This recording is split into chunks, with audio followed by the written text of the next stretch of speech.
నిద్రపోనకుండా కొట్టుకుంటే పైగా చేస్తుంటావు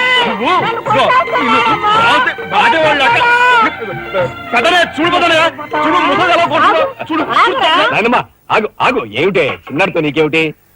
నువ్వు నీ పెళ్ళ పెట్ట గారాబం చేయబట్టే ఆడు సోంబేర్లా తయారయ్యాడు. సోంబేరి గింబేటి ఆగండి. మిట్ట మధ్యాహ్నం దాకా పడుకోవడం మూలంగా ఇంటికి ఉపయోగం, దేశానికి ఉపయోగం తెలుసా? దేశానికి? అవును మరి. నాలాంటి వాళ్ళకి ఉద్యోగం రాకపోవడం వలన స్ట్రైకులు చేసి బస్సులో తగలబెడతామా? అలాంటివి ఏమీ చేయకుండా యువతలు నిద్రపోవడం మూలంగా దేశానికి ఎంత ప్రశాంతత. ఏమిటినైనా లాభం ఏమ్మా, కాళీ సంపాదన లేనోడు 3 పూట్ల మెక్కితే ఇంటికి ఎంత ఖర్చు? అందుకే అర్ధరాత్రి వచ్చి మిట్ట మధ్యాహ్నం దాకా నిద్రపోతాను. దాని మూలంగా రాత్రి భోజనం, తెల్లారి కాఫీ, టిఫిన్లు నీకు ఆదా కాదా? ఏనా ఇక పెద్దనయ్య అంటావా? వాడు మధ్య తరగతి మనిషి, బోడు బరువు బాధ్యతలుంటాయి, 10 మందికి సమాధానం చెప్పుకోవాలి కాబట్టి పొద్దునే లేవాలి. ఇక సీతమ్మ లాంటి వదులంటావా? ఇంటి చాకరీ బోర్డు అంత ఉంటుంది, ఆవిడ పొద్దునే లేవాలి. ఇక చిన్నయ్య ఇదిగో వీడు ఒక పుస్తకాల పురుగు, ఎప్పుడెప్పుడు ఐఏఎస్ పాస్ అయిపోదామని ఉంటుంది కాబట్టి తను పెందడే లేవాలి. ఇక చిన్నపిల్లలు పొద్దునే ఆడుకోవాలి, చదువుకోవాలి కాబట్టి వాళ్ళు పెందడే లేవాలి. నువ్వు నేను ఎందుకే పెందడే లేవటం? నా మాట విన్నాయనమ్మా, నువ్వు నాతో పాటు అర్ధరాత్రి వరకు గాలి తిరుగుడు తిరిగి ఇంటికి వచ్చి నిద్రపోయి లేట్ గా లేచావనుకో, ఇంటికి ఖర్చు తగ్గుద్ది, నాకు నీ నస తగ్గుద్ది. ముదిరిపోయావురా చిన్నబాబు, నీళ్ళు తోడుతున్నా ఎంత పొగర్రా నీకు? ఉదయంతో చాకరీలు చేయించుకుంటావా? ఏంటి తోడాలి, సబ్బెట్టాలి, రఫాలించేస్తానే అనుకున్నావు?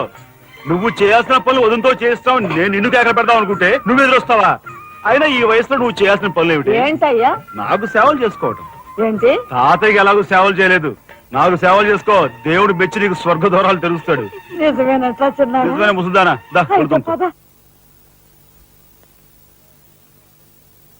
పెద్దాడా, ఇల్లు అమ్మేయటానికి తీర్మానించుకున్నావా?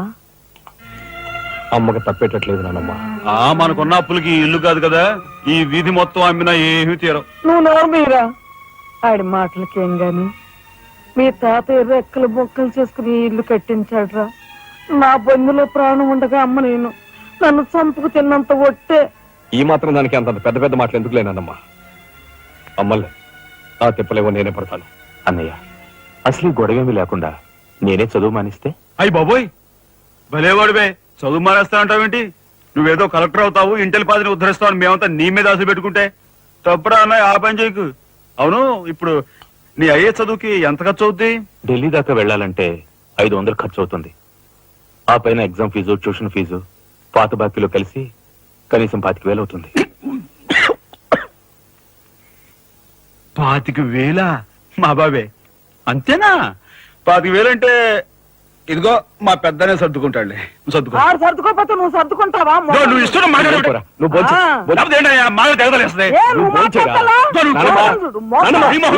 ముందు వాడు బొంచని. రాఘవా, ఏ పరిస్థితుల్లో నీ చదువు ఆగిపోవడానికి వీలేదురా. ఎంత ఖర్చైనా సరే డబ్బు సంగతి నేను చూస్తాను. నువ్వు నీ ఏర్పాట్లో ఉండు. అదిగో వచ్చారు నీ గాడిది గ్యాంగ్. ఊసే గాడిద వచ్చి మేసే గాడిదని చెడగొట్టిందంట. మెయిటి అయిందిగా, ఇక లేచండు. నాయనమ్మా, సాయంత్రం వచ్చేసరికి మునక్కాయ కూరలో ఉప్పు చేపేసి వండి పెట్టవా? మునక్కాయన్ని ఉప్పు చేప వండి పెడతా. కొంటిదానా? మీ తాత ఇట్టగా ఏడ్పిస్తూ తినేవాడు రా. వీడి అన్ని ఆయన పోలికలే. ఏంటి ఈ రోజు మన ప్రోగ్రాం? ఏముందిరా, షారా మామూలే. ముందుగా ఉద్యోగాల వేట, ఆ తర్వాత అమ్యూజ్మెంట్ పార్క్, కొడుకుసే వాళ్ళకి ఇల్లు చేరుకోవడం. హిందూ వదనకే మీ ఓటు. మనాడికి రాజకీయాలంటే ఇంట్రెస్ట్ లేదు కానీ అప్పట్లో మనందరం కలిసి హిందూ వదన జిందాబాద్ అని ఉంటే ఈ పాటికి ఒక్కొక్కడికి 10 ఉద్యోగులు ఉండేవి. హిందూ వదన జిందాబాద్. బోలో స్వతంత్ర భారత్ కే, బోలో స్వతంత్ర భారత్ కే. నమస్కారం ఎస్పీ గారు. హాయ్ చుక్కి. ఏమండి, ఒక కేసు తెచ్చాను, మర్డర్ చేసి పెట్టాలి. ఏమయ్యా సిద్ధాంతి, నీకేమైనా మతిపోతుందా? మద్దళ్ళ గురించి పోలీసు వారి ముందు జంకు గొంకు లేకుండా మాట్లాడేస్తా. ఆయన దగ్గర మనకు జంకెత్తుకండి, ఆయన పళ్ళు ఆయనకు ముడుతూనే ఉందిగా. ఎటు వచ్చి ఓ పక్క మర్డర్ చేసి చూపిస్తున్నాను, మరో పక్క మరణ మొత్తాలు పెడుతున్నాను. నా విషయంలోనే కాస్త చిన్నదో చూస్తున్నారు. ఇది ఏమైనా బాగుందో చుక్క? మా సిద్ధాంతి శనిగ్రహానికి ఎక్కువ, శుక్రగ్రహానికి తక్కువ. నవ్వుని పళ్ళుని ఒకేసారి మూసేయి. ముందు కేసు మాఫీ చేసే పని చూడు. లేదురా ఒకటే ఉంది. ఏ ప్యాడ్ పెట్టుకొచ్చా కక్కుర్తి.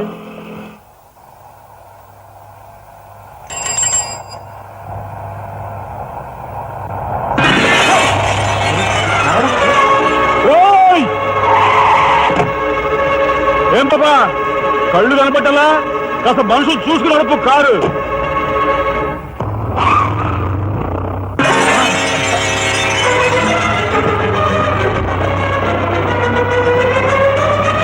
ఎంత పొగర్రా దీనికి.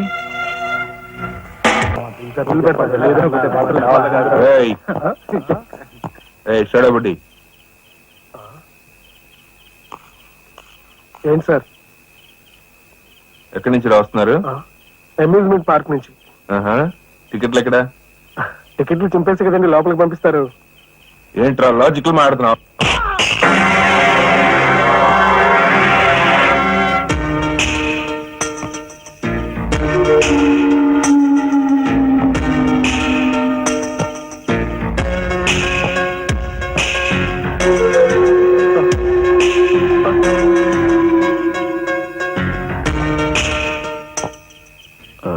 ఎందుకు సార్ మా వాడిని కొట్టారు? పక్క వీధిలో కార్మిక నాయకుడు మర్డర్ జరిగింది. ఆ మర్డర్ చేసింది మీరే కదరా? ఏంట్రోయ్ డ్యూటీ దిగిపోతూ మందు కొట్టి ఇంటికి వెళ్తున్నారేమో అని డౌట్ వచ్చి. ఏంట్రా కూర్చో.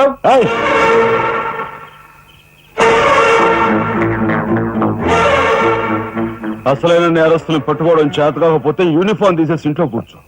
అంతేగాని రోడ్డు మీద పోయే వాళ్ళని పట్టుకోవాలనుకుంటే ఎవరు ఊరుకోరు. జాగ్రత్త. పోదండి రా.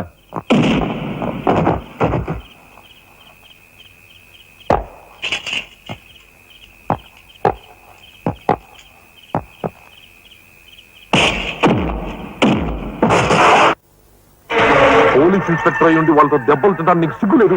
24 గంటల్లో ఆ గ్యాంగ్ ని పట్టుకుని పోలీస్ స్టేషన్ లో పెట్టకపోతే? రామయ్య, వాడేదో నీ పోలికలతో పుట్టాడు కదా అని కాస్త గారాబం చేశాను అంతే. నెత్తి నెక్కి కూర్చున్నాడు. హ, ఏ లోకంలో ఉన్నావో ఏమో.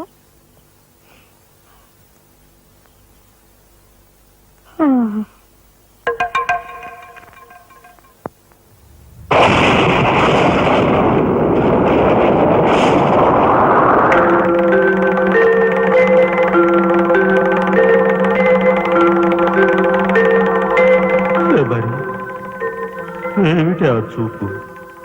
నేను గుర్తుపట్టలేదా? అయ్యా నా దేవుడు, నువ్వా? అయ్యా నన్ను తాకరాదు.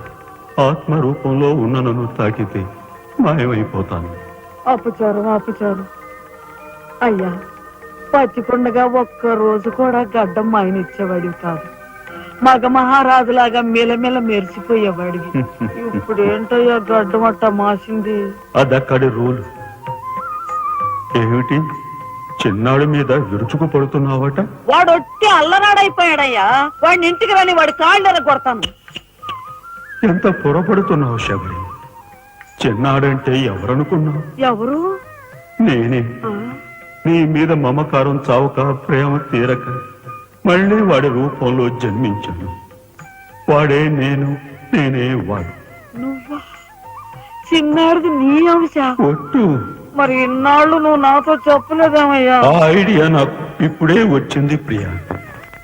చూడు శబరి, ఇక మీదట వాడు ఎంత లేటుగా వచ్చినా, ఎంత పొద్దుకి లేచినా, ఏ పని చేసినా చేయకపోయినా వాణ్ణి కించత్ మాట అన్నావో స్వర్గంలో నేను క్షోభపడిపోతాను. అమ్మో అమ్మో, ఎంత మాట! వాడికి ఏమన్ను? అయ్యా, రాక రాకొచ్చావు 4 మెతుకులు తినేళ్ళవా? నాకంత వ్యవధి లేదు శబరి. అవతల స్వర్గంలో నా కోసం రంభ, ఊర్వశి, మేనక డాన్స్ చేయకుండా ఎదురు చూస్తూ ఉంటారు. శబరి, ఏమిటా అలక? సహజమేన. చూడు శబరి, నువ్వు నాకు పాదాభివందనం చేసుకుంటే నీకు స్వర్గం ప్రాప్తిస్తుంది. అక్కడ మనం కలిసి డాన్స్ ఆడదాం. నిజమా?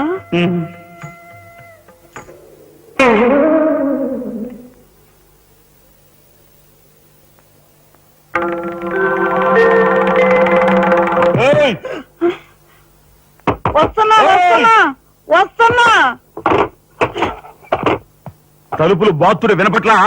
ఏదో లోకంలో ఉండి ఏదో లోకంలో రఫ్ ఆడించేస్తానే అనుకున్నావు. భోజనం చేసావా? ఆ, ఇంకా పడుకోలేదే?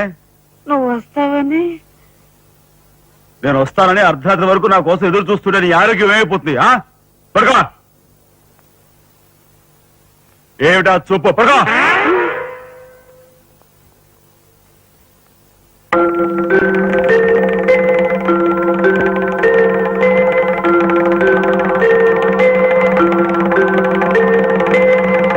ఏమండి, రాఘవ్కు పంపించాల్సిన 25,000 గురించి ఏం ఆలోచించారండి?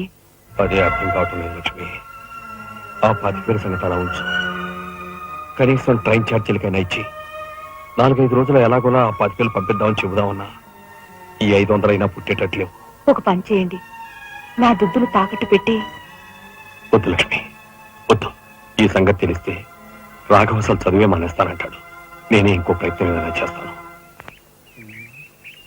గురు, బ్రహ్మాండమైన ఐడియా. ఈ డొక్కు కెమెరా అమ్మేస్తే కనీసం 200 రావచ్చు. నేను 10th క్లాస్ పాస్ అయినప్పుడు మా నాన్నగారు కొనిచ్చిన వాచ్ ఇది. ఇది అమ్మితే 100 గ్యారెంటీ. ఈ కళ్ళ చూడు. ఉండ్రే, ఇవన్నీ అమ్మగా వచ్చిన డబ్బుతో కనీసం మా అన్నని ఈ రాష్ట్రంలో దాటించలేం. ఇంకా 5 రాష్ట్రాలు దాడాలతాను. అదేంటి చూడండిరా. 2,000కి 1 రూపాయి తక్కువ అయితే కిట్టదురా అంటే జిడ్డులో పట్టుకుంటారు. అయ్యో, ఏం జెంట్లమన్ గారు, ఏంటి గొడవ? ఏం లేదు బాబు, మా ఇంట్లో అద్దెకున్న మనిషిని ఖాళీ చేయించి పెట్టవయ్యా అన్న. కాస్త రవిడేజం చేసి దానికి 2,000 అడిగాడు. కొంచెం తగ్గించుకోవయ్యా అన్నాను. చాకి లంపకాయ కొట్టాడు. ఇదిగో మధ్యపేరం, 1000 రూపాయలు ఇస్తావా? నీ ఇల్లు ఖాళీ చేయించి పెడతాం. 1000 రూపాయలా? అయితే పదండి. ఏంటి పదండి, అవన్నీ మా వల్ల కాదు, మా గురువు వల్లే అవుద్ది. అడ్డుగో. నమస్కారం గురువు గారు. 1000 రూపాయలకు మంచి బేరం ఒప్పుకున్నాం గురువు.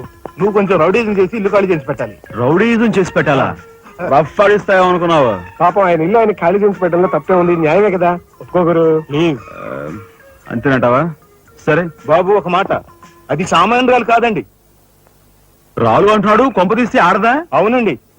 ఆడదాని మీద నా ప్రతాపం చూపించడమా? సిగ్గులేదు. పోతలే. బాబు, మీరు ఒక్కసారి వచ్చి చూడండి. అది ఆడది అనుకుంటే మీరు తలొకతోనూ నన్ను తన్నండి. ఇదెక్కడ ఆడదురా అనుకుంటే మీ హెల్ప్ మీరు చేయండి, మీ డబ్బులు మీరు తీసుకోండి. పద.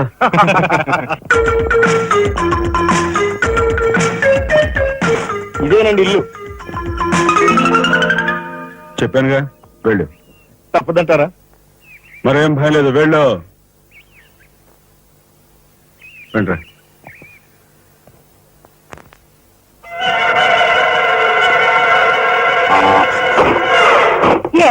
మా ఫ్యామిలీ రోడ్డు మీద ఉందమ్మా. ఈ కన్యాకుమారి స్త్రీలో చాలా గొప్ప తల్లి. అయ్యా, అమ్మా, వద్దు వద్దు అన్నాను. వెళ్ళు అన్నారు. తీరా లోపలికి వెళ్ళి చూస్తే అది మాత్రం ఆడదు కాదండి బాబు. దీని సంగతి నేను చూస్తా.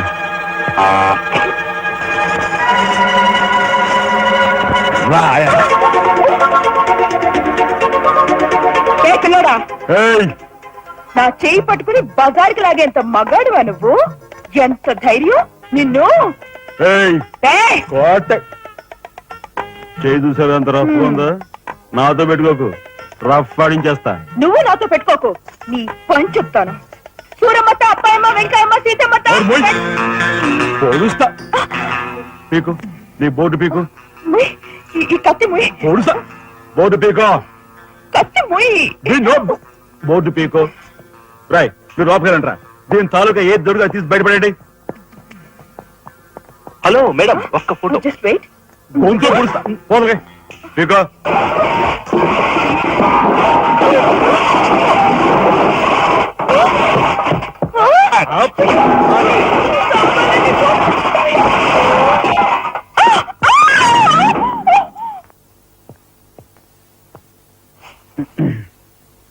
చిన్నాయ్, నువ్వు రేపే ఢిల్లీ వెళుతున్నావు.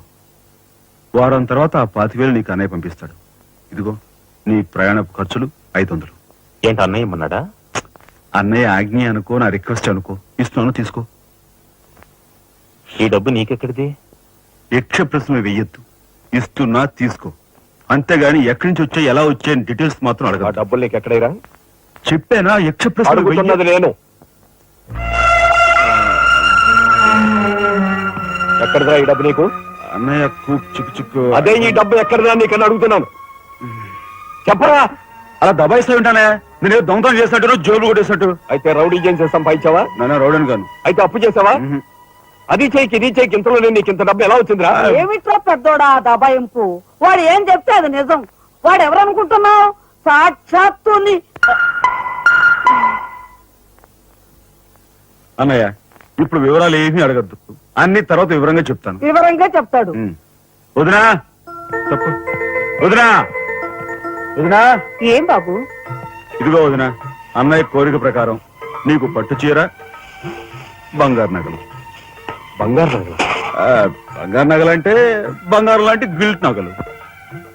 అయితే రాత్రి మేము మాట్లాడుకున్న మాటలు. అన్నయ్య ఇప్పుడు వివరాలు అడగద్దు, అన్ని తర్వాత వివరంగా చెప్తాను అన్నానా? ఇప్పుడు వివరాలు ఏం అడగద్దు, తర్వాత అన్ని వివరంగా చెప్తానన్నాడా? ఆ వివరాలు నేను చెప్తాను. ఇది ఇంటి దాకా వస్తుందని తెలిస్తే అక్కడే నరికి పాతేసేవాడిని. ఎవరమ్మా నువ్వు? సామాన్తో పాటు దిగిపోయా?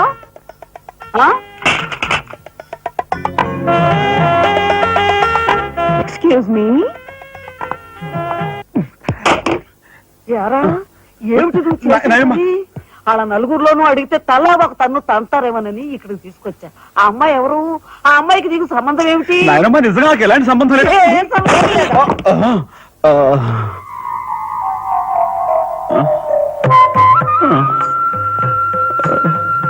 శబరి, ఏం జరిగింది? అయ్యో దేవుడు, నువ్వు వచ్చావా? అవును శబరి, నా శబరి ఆవేశం చూసి ఏం జరిగి ఉంటుందా అని వచ్చాను. ఏం జరిగింది? ఇంకా ఆవేశం ఏమిటయ్యా? నీ అంశతో పుట్టిన నీ మనవడు ఏం చేశాడో చూడు. ఆ అమ్మాయిని ఎవరినో తీసుకొచ్చాడు. ఏనాడైనా మన ఇంటా అంటా ఉందా? శబరి, నువ్వు అనుకున్నట్టుగా చెను వాడు అలాంటి వాడు కాదే. నువ్వు అనవసరంగా ఆవేశపడు. చాలేవయ్యా ఆయన సమర్థిస్తున్నావు. ఆ పిల్లేమో నా శీలమో నేను రోడ్డును పడ్డా అని అంటుంది. ఇప్పుడు ఏ ఆధారం లేని ఆ పిల్లని మన ఇంట్లో పెట్టుకోవాలా అక్కర్లేదా? చూడు శబరి, నువ్వు కొంచెం చూసి చూడలేదు. ఏంటి చూసుకోపోయేది? నాయనమ్మా ఏం జరిగింది? అయ్యో నా దేవుడు, వెళ్ళిపోయావు. ఎవరే?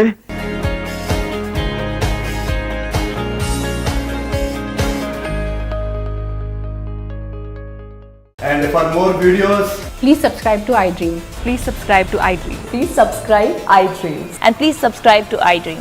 For more videos, subscribe to iDream. please like, share and subscribe to the channel. Congratulations, iDream. Subscribe to iDream. Subscribe to iDream. So subscribe to iDream Media. iDream team andarki huge congratulations. Please subscribe iDream Media. Please subscribe to iDream. Subscribe iDream. Please subscribe to iDream.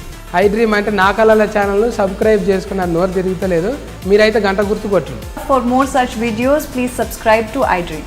Subscribe to iDream. Please subscribe to iDream. Please subscribe iDream Media. Please do subscribe to iDream. Please subscribe to iDream Media. For best entertainment and information, please subscribe iDream. And don't forget to subscribe to iDream.